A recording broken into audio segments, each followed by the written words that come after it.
우리 함께 인사하겠습니다. 하나님의 특별한 은혜가 있습니다. 함께 인사하겠습니다. 하나님의 특별한 은혜가 있습니다. 아멘.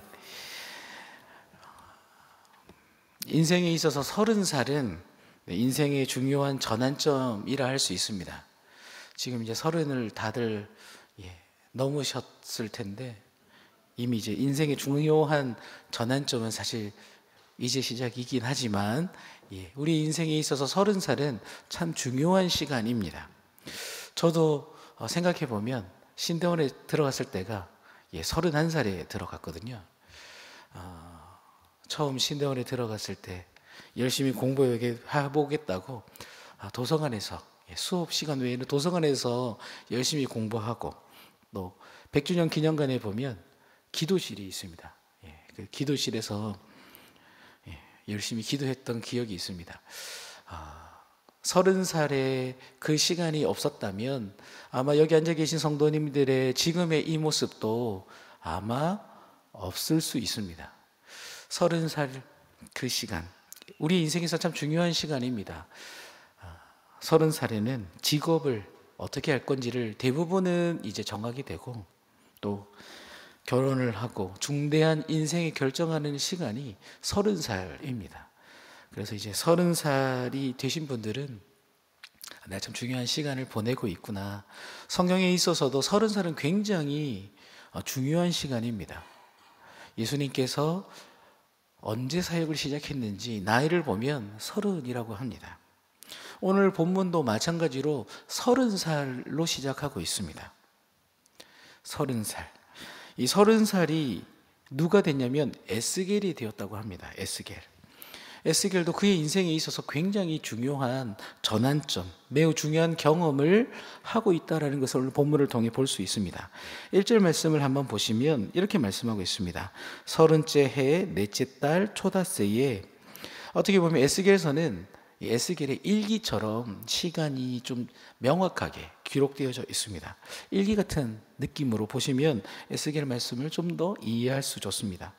30째 해 넷째 달 초닷새에 내가 그발 강가에 사로잡힌 자 중에 있을 때에 하늘이 열리며 하나님의 모습이 내게 보이니라고 말씀하고 있습니다. 이전에 사역했던 교회의 금요 기도의 이름이 하열밤이었습니다. 뜻이 뭔지는 대강 오시죠. 하늘문이 열리는 밤. 하늘문이 열리는 그 밤. 굉장히 특별하고 의미 있는 이름입니다. 그 주변의 일대에서 정말 요즘 대부분 금요기도를 잘 하지 않는데 금요기도에 오셔서 은혜 받았던 모습이 생생합니다. 에스겔도 하늘이 열리고 그리고 하나님의 영광의 모습을 보고 있습니다. 몇 살에? 30살에 하나님을 보았습니다. 그런데 이 말씀 읽을 때 우리 이런 질문을 할 수 있어야 합니다. 에스겔이 그때 기분이 어땠을까? 성은이 만극하옵니다. 하나님을 보니 너무 기분이 좋습니다. 였을까? 오늘 이 에스겔의 환상을 보았던, 하나님의 환상이라기보다 하나님의 모습을 본 에스겔의 심정을 이해하려면 이 2절과 함께 읽어봐야 되는데요. 2절 말씀에 보면 이렇게 말씀하고 있습니다. 여호야긴 왕이 사로잡힌 지 5년 그달 초닷새라. 여호야긴 왕은 이스라엘의 몇 대 왕인지 대부분 전부 다 알고 계시니까 묻지는 않겠습니다. 근데 마지막 왕은 아닙니다. 마지막 왕이 누굴까요? 그 전의 왕은 누굴까요? 굳이 외울 필요는 없지만 마지막 왕이 아닙니다. 이 여호야긴 왕이 사로잡혔다라는 것은 이스라엘이 망하지는 않았으나 이미 망한 것과 별반 다르지 않는 상태라는 것을 의미하고 있습니다. 게다가 지금 여호야긴 왕이 사로잡힌 지 5년이 되었다라는 것은 에스겔이 포로로 잡혀온 지 그가 25년 전에, 그러니까 5년 전 25살에 포로로 잡혀왔다, 끌려왔다라는 것을 의미하고 있습니다. 그리고 지금 1절 말씀을 다시 보시면 그발 강가라는 곳이 있습니다. 그발. 이름이 굉장히 아름다운 이름이 아닙니다. 이 그발이라는 것은 홍수로 폐허가 된 곳이라는 의미를 가지고 있습니다. 그러니까 폐허가 된 곳, 홍수로 범람하고 인간이 살아가기 굉장히 어려운 땅, 척박한 땅을 의미합니다. 마치 조선에 사람들이 임진왜란 때 끌려가서 일본에 굉장히 살기 어려운 곳곳에 살았던 것처럼 이스라엘 백성들도 포로로 끌려가서 굉장히 살기 어려운 곳에 흩어져서 살고 있었습니다. 지금 하나님의 모습을 보던 이 에스겔이 5년이란 긴 시간 노예로 살아가다가 비참한 자신의 처지 가운데 절망하고 좌절하고 그리고 하나님의 모습을 보았을 때 어땠을까? 기대가 되어지고 마음 가운데 꿈을 갖기보다 절망 가운데 하나님을 향한 원망 아니면 자포자기 아니면 희망 고문과 같은 마음이 들었을 수 있습니다. 왜냐하면 그것을 본다고 해서 아무것도 달라지는 것이 없었기 때문입니다. 절망의 자리에서 하나님을 본다라는 것 굉장히 유쾌할 것 같지만 오히려 그에게는 너무 큰 온도 차이, 하나님에 대한 마음이 더 울컥했을 수 있습니다. 하나님 그동안 어디 계셨다가 이제서야 보여주시고 나타나십니까? 그 마음 가운데 절망 가운데 힘들었던 그가 얼마나 마음 가운데 애절하고 짠하고 불편하고 하늘이 열리고 하나님의 모습을 보았던 그 순간은 그동안 희망도 꿈도 없이 살아왔던 에스겔에게 아마도 희망 고문과 같은 시간이었을 수 있습니다. 그렇다면 에스겔에게 갑자기 왜 이 시점이 되어서 하늘이 열렸을까? 30살이 되었기 때문에 열린 것인가? 어떻게 에스겔이 포로로 끌려와서 5년이라는 시간이 되었던 그때에 자포자기하던 절망 가운데 있던 에스겔에게 하나님은 하늘의 문을 여시고 그를 만나 주셨을까? 어떻게 하면 이것을 오늘 우리에게로 가지고 온다면 에스겔처럼 내 삶의 자리가 절망과 같고 허덕이고 하나님이 계시지 않는 것 같고 믿음으로 살아가는 것 때문에 그 발 강가에 살아가는 것 같은 우리는 어떻게 하면 하나님의 하늘이 열리고 하나님을 볼 수 있을까? 하나님을 만날 수 있을까? 이 밤 하늘문이 열리는 그 하열 밤이 될 수 있을까? 그 해답을 오늘 본문 3절이 말씀하고 있는데 3절을 한번 보시면 화면에도 띄워주셨는데요. 한번 눈으로 보시겠습니다. 그 비결이 무엇인가? 어떻게 해서 에스겔에게 하늘이 열리고 하나님을 볼 수 있었을까요? 퀴즈입니다. 아무리 봐도 비결이 없는 것 같으시면 오늘 3절에 보시면 3절 중반절에 나는 부시의 아들 제사장이다 라는 에스겔의 고백을 볼 수 있습니다. 절망 가운데 있는 그가 절체절명의 그 위기 속에 나는 누구인가 라는 이 질문 가운데 나는 부시의 아들, 나는 제사장이다 라는 자신의 사명, 자신의 정체성을 잊지 않았다라는 것을 의미하고 있습니다.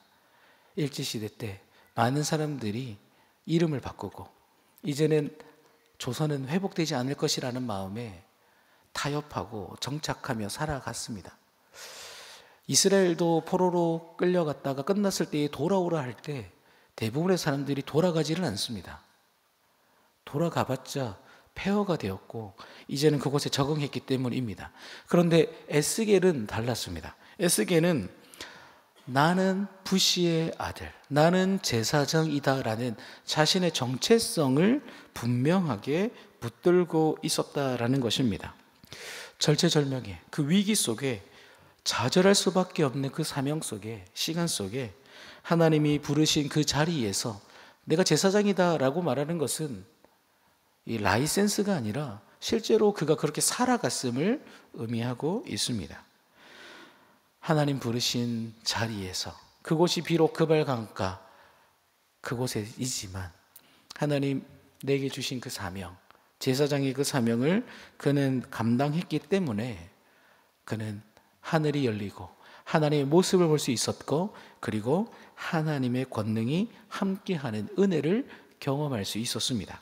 때문에 오늘 이 밤 하늘문이 열리기를 원하신다면, 내 상황의 문제, 내 건강의 문제, 내 관계의 문제가 열리는 방법은 굉장히 단순하고 굉장히 쉽습니다. 그것은 내가 나의 문제를 내가 가지고 해결하려 하는 것이 아니라, 오늘 이 에스겔처럼 나의 삶의 자리에 있어서 내가 누구인지를 기억할 수 있어야 합니다. 여러분들은 누구이신지, 나는 어떤 사람인지 우리는 분명히 고백할 수 있어야 합니다. 나는 누구누구의 아들, 나는 하나님의 아들, 나는 하나님의 딸, 나는 하나님의 형상대로 지음받은 소중한 존재이며, 나는 하나님이 꿈과 비전과 소망, 사명을 주셨음을 기억할 수 있어야 합니다.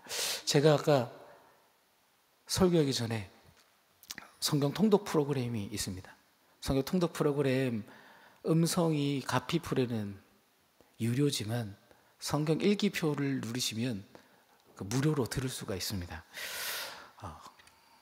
그 말씀 보다가 제가 보고 있는 성경 프로그램으로 공동 번역으로 말씀을 보는데, 하나님이 만드신 존재들 서로 자랑할 게 무엇이냐, 하나님이 다 주신 것 아니냐, 우리에게 자랑할 것이 아니라 하나님 주셨기 때문에 우린 자랑할 게 없다, 그런 말씀이었습니다.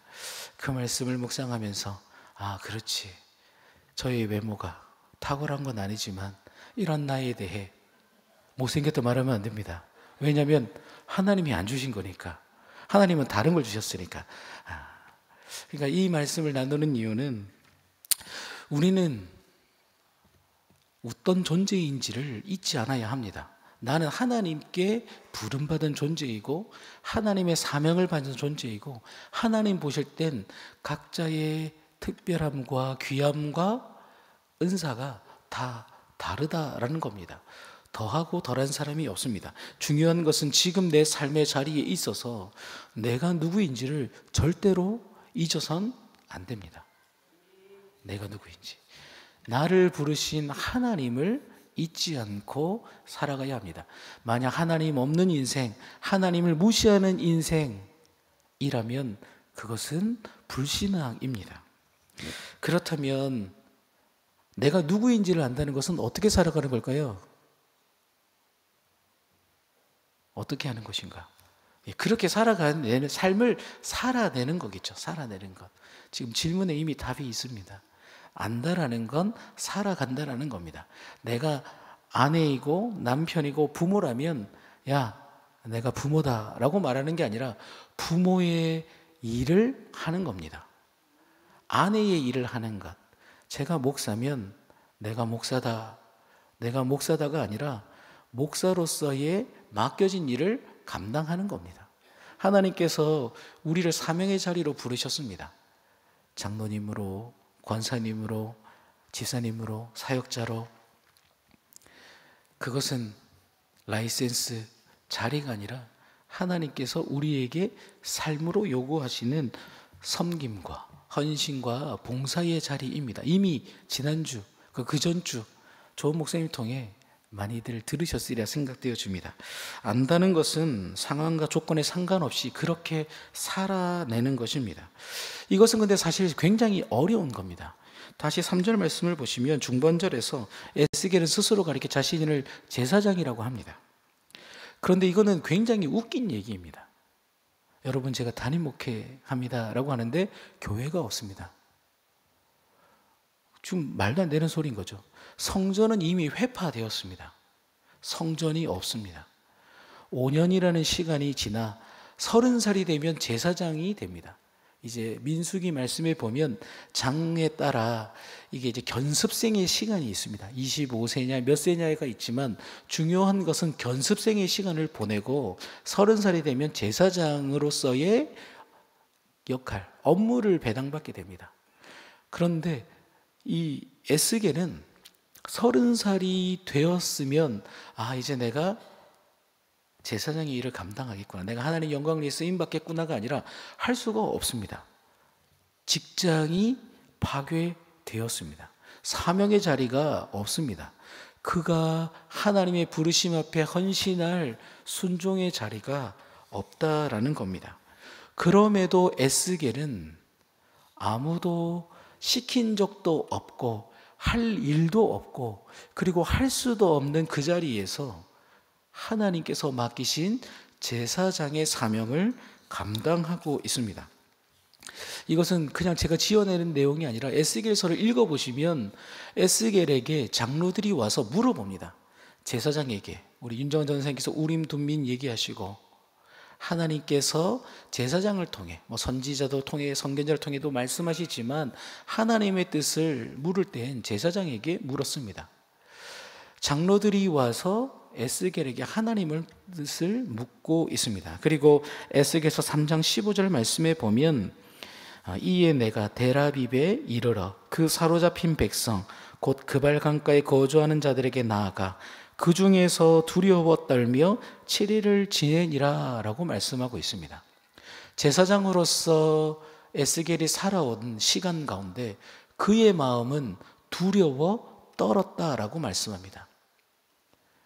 시킨 사람도 없고 도와주는 사람도 없고 의지할 선배도 없고 그가 일할 수 있는 자리도 없고 아무도 제사장으로 인정해 주지 않는, 어떻게 보면 인정받을 수 없는 그 자리에서 또 정작 에스겔의 마음은 두려워 떨었습니다. 이 두려워 떨었다의 원어는 완전히 황폐한 상태, 심적으로 그가 얼마나 힘들었는지를 보여주고 있습니다.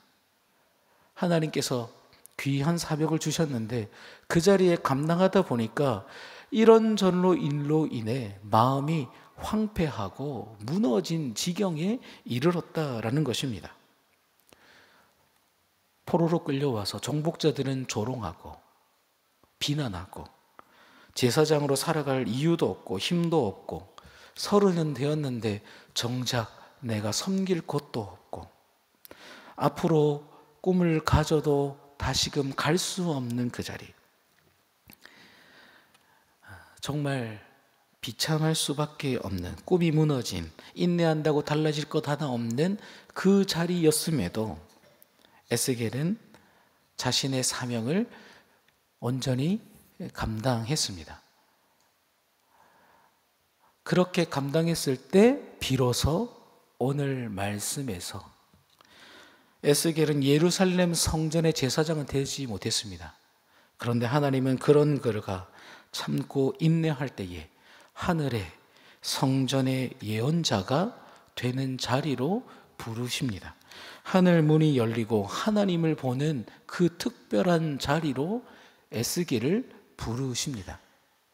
이것은 우리가 묵묵히 순종할 때에 내 마음이 이 일로 인하여 황폐하고 찢겨지고 화가 나고 답답하다 할지라도 하나님 앞에 순종하신다면 하나님은 그런 나를 통해 하나님의 영광을 시작하신다라는 겁니다.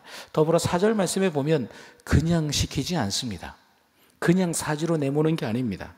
4절 말씀을 보시면 에스겔이 본 하나님의 모습은 특별한 모습입니다. 쉬지 않으시는 하나님, 불병거로 온 세상을 다스리시는, 온 열방을 위해 일하시는 신실하신 하나님을 보게 하시고 그 능력으로 다시금 새롭게 하셔서 하나님의 일을 감당하게 하십니다.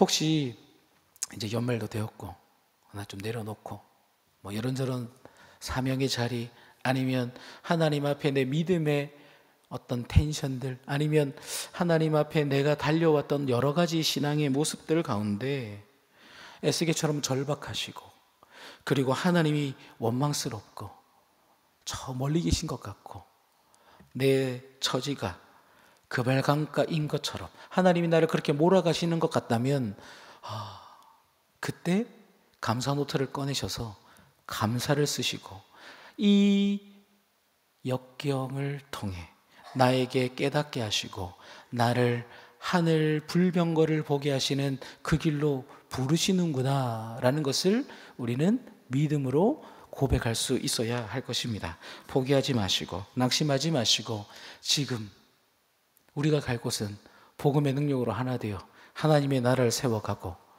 다시금 이 남구의 대형 교회가 이제는 북구의 대형, 남구의 대함이 아니라 남구의 대함, 북구의 대형이라고 고백할 수 있도록 하나님이 하실 일들이 너무 많은데 하나님 우리를 사용하여 달라는 그 마음을 품고 지금 우리가 품고 있는 아이들 사랑으로 지금 내가 품고 있는 그 자리를 우리는 온전히 감당할 수 있어야 할 것입니다. 절망을 넘어 절망 그 너머 절망의 무게를 견디고 참고 버티고 인내하시면 하나님 앞에 우리는 사명자로 새롭게 더 큰 특별한 은혜로 쓰임 받을 줄 믿습니다.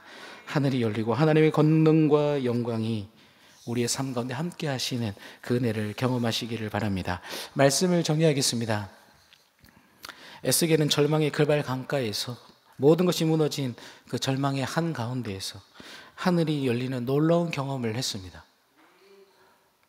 아멘. 그 비결은 무엇이었는가? 그 비결은 내가 누구인지를 아는 겁니다. Who am I? 나는 누군가? Who am I? 나는 누구인가?